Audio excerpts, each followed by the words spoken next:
It's here.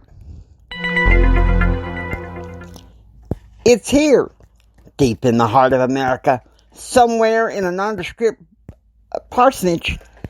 The episode title is Indulgences. It's helping a hurting world by Father Michael and Father Michael's Ministries. This is Father Michael's Ministries, and this is what we believe.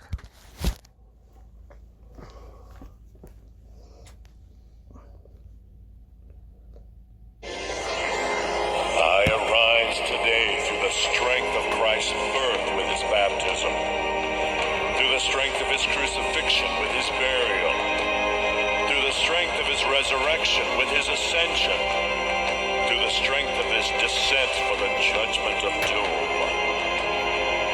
I arise today through God's strength to pilot me, God's might to uphold me, God's wisdom to guide me, God's eye to look before me, God's ear to hear me, God's word to speak for me, God's hand to guard me, God's way to lie before me, God's shield to protect me, God's host to save me from snares of devils, from temptations of vices, from everyone who shall wish me ill, afar and near, alone and in multitude.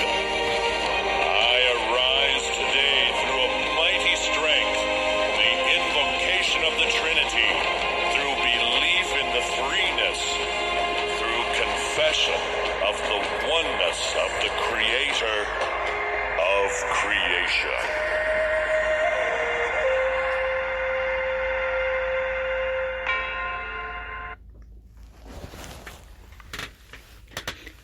And now, here comes an encouraging word from Father Michael to preach it.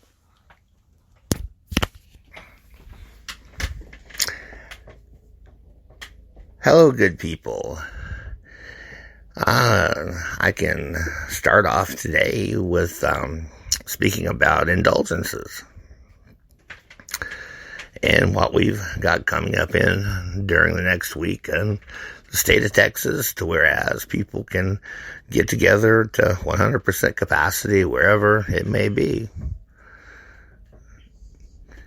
And of course, that goes for just people that are 21 years or older. But I would like to say, and talk about, indulgences such as drinking or using tobacco,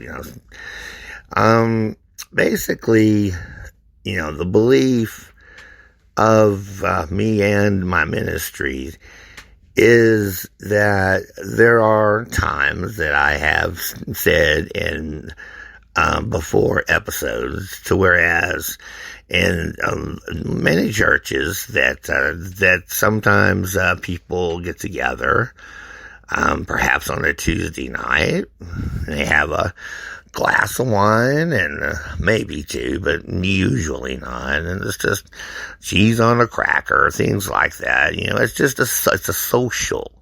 In other words, talk and just have a little light, a little bit of sips of wine and some cheese, It's not a thing to go up to church and get drunk at.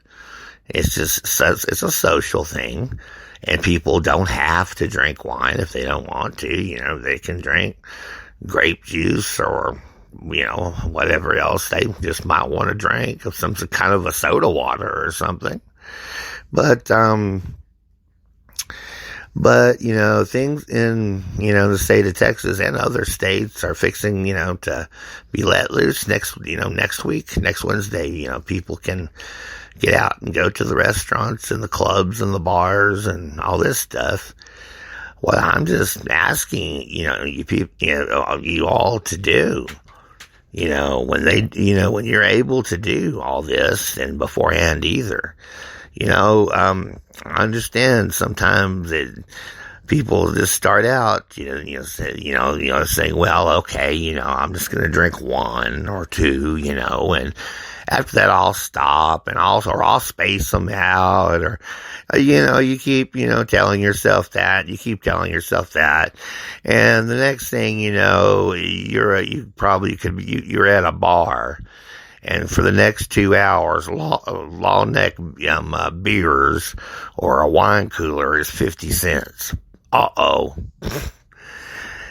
Most people would be like, okay, and it's okay, and seriously, by the time that they're done with the 2 hours, they've both of the parties, of whom I did know, drank 16 bottles of long necks. And so yes, and got so smashed and drunk that they were lucky that, the police department put them in a taxi and the club, paid the fare. So yes, and there were keys that were said to be put back in the pocket. So yes, things like this do happen, but unfortunately, it just doesn't work that way for everyone. I mean, 9 times out of 10, if you really are drunk, if you're smashed, or if you're on some other type of something, perhaps some brownies or some cookies or something like that, you need to be, people just need to be responsible drivers behind the wheel, period. Now, if you're drunk, you're smashed, or you even think you've drunk too much, it's better you just leave your car just wherever it was. I mean, 9 times out of 10 it is, or always have a designated driver. That's one thing people need to learn, though. You must always have a designated driver. But that also would mean, the designated driver got to wear a cool sticker on the front of their shirt, and they get free Cokes, all night long. In return for being a driver like that. And sometimes, people may even know a club owner or two, and, somebody had a little bit too much to drink and they need to go back to so-and-so hotel. Yeah, you can do that. If not, people have got cab drivers in other places in some places they got tipsy taxis, I believe. They did some years back that I knew of. I'm sure somewhere in Texas or in the United States, they probably got tipsy taxis, in other words, it's like you're drunk, you're broke, and you're a long ways from your house and everything, and you really don't want to call your wife up in the middle of the night and tell her and find out what bar you're in, and just in case you might be gotten a little too much of the indulgence and went into a much more questionable bar, perhaps women even in bikinis or something like that. LOL, buddy. A man knows he messed up when he did that. Not that I've ever done that. It's ever happened to me. But I'm just trying to be adamant here to say, if people, have been, they're not Christians, or they have been Christians for, years and years and years. And, a lot of them have been, smoking tobacco, usually cigarettes, sometimes cigars, some people like cigars. And so,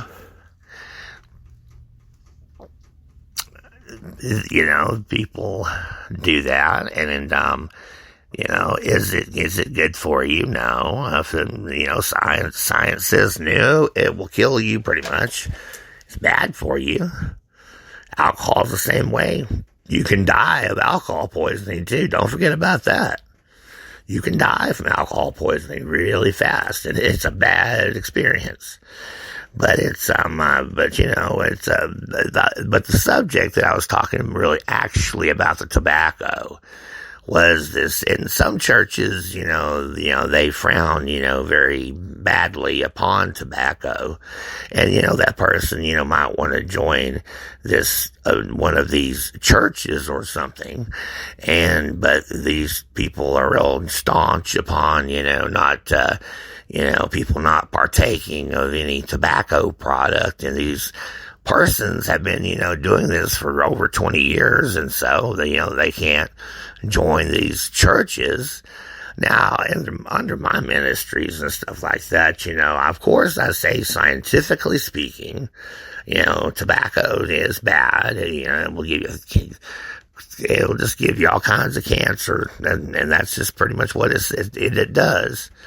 And yes, it will destroy your life. Yes. A lot of people just did it in the old days and stuff, what I call the old days. And just because it was cool, everybody else was doing it, or the older kids were doing it. Everybody was smoking cigarettes. So it was this thing to do. Next thing you know, you're hooked for the rest of your life. So, no, now, not necessarily the rest of your life. God can heal somebody from that. Don't get me wrong. But my point is, in my ministries, if someone, smokes cigarettes, so what? I wouldn't say, well, no, you couldn't join my church or, be one of us just because, you smoke, cigarettes, that's between that person, and God. That's between them, It's, it's not such a bad thing that I would even think either that, I've seen in some churches to whereas, persons that were going between, the Sunday school, hour to the, church, service that, there were some people, adults, out there, outside of the buildings, smoking cigarettes. Which I myself never did have a problem with that. It's of no significance, that the person, had, been, and some of them were Sunday school teachers. And, but they just went through about an hour of a lesson. And, if you have a tobacco habit, you are going to want to go outside and have you smoke a cigarette or two and then just go into the auditorium to church. I've seen that many a time at a church, very, very long time ago. But, yes.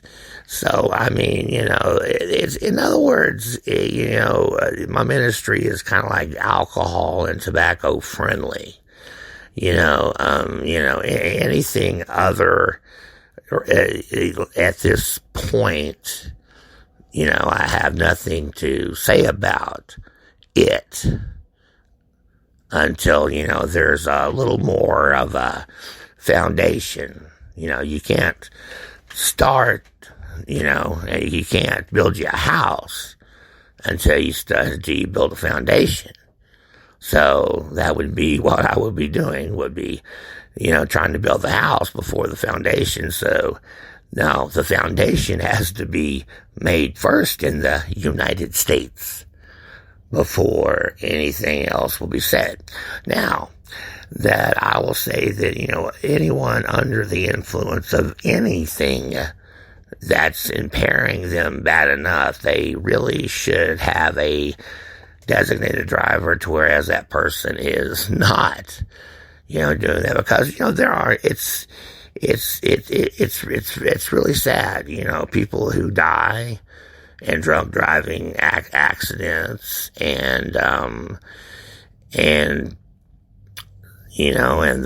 people the person that, killed the other people in the drunk driving accident, goes straight to prison, and sometimes for, probably from 20 to life sometimes.